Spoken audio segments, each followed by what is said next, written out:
Athaliah, the queen who defied destiny. In the pages of the Bible, there's a tale filled with twists and turns, a story of a queen who did things her way. This queen was Athaliah, and she ruled over Judah for 6 tumultuous years, from 841 to 835 BC. She's unique because she's the only woman who ever sat on the throne of King David. But her reign wasn't one of kindness and fairness. No, it was a time of wickedness and deceit. Athaliah's story starts with her family. Her parents were none other than King Ahab and Queen Jezebel of Israel, a pair known for their defiance of God's ways. When she married Jehoram, the eldest son of King Jehoshaphat of Judah, Athaliah entered into a world filled with corrupt leaders, not only in Judah but also in Israel. But Athaliah wasn't content to sit on the sidelines. She was a devoted follower of the god Baal, and she acted just as wickedly as those who came before her and those who would come after. Now let's turn to the Bible for the details of Athaliah's reign. 2 Kings 8:18 tells us that her husband, Jehoram, was a wicked king.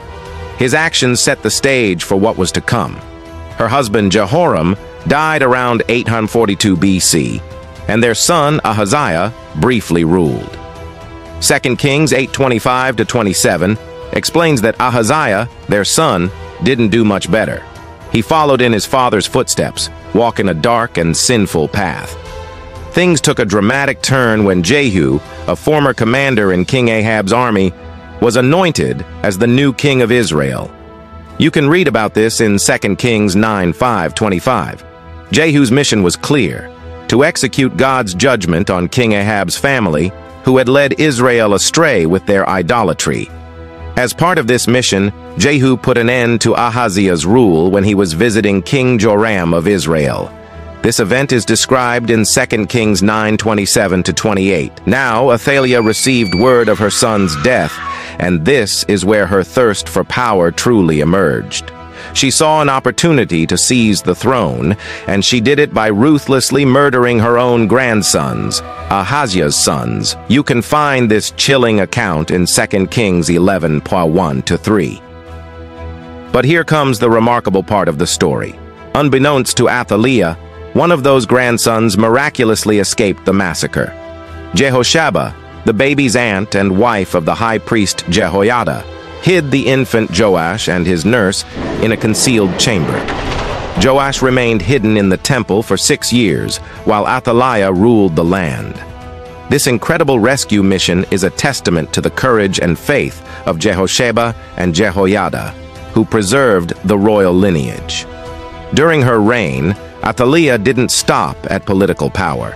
She promoted the worship of Baal in Judah, appointing priests and even building altars for her idol right within the temple of the Lord. This act mirrored the deeds of her mother, Jezebel, who had similarly led Israel astray. The Bible provides insight into this in 2 Kings 11:18 and 2 Chronicles 24:7.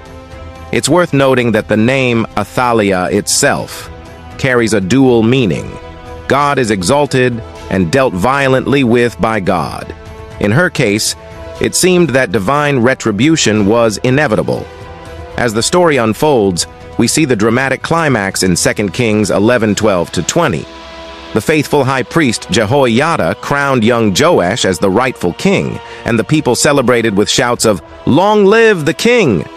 Athaliah, realizing her reign was over, cried out, "Treason! Treason!" But her cries couldn't change the tide. Jehoiada ordered her arrest and execution, and she met her fate where the horses enter the palace grounds. 2 Kings 11:16. Joash, the young king, went on to remove the temple of Baal, destroy its altars and idols, and put the priest of Baal to death. The people rejoiced, and peace was restored to the land. And so the tale of Athaliah comes to a close, a story of power sought through wickedness, but ultimately met with divine justice, and a tale of miraculous rescue, thanks to the courage of Jehoshaphat and Jehoiada.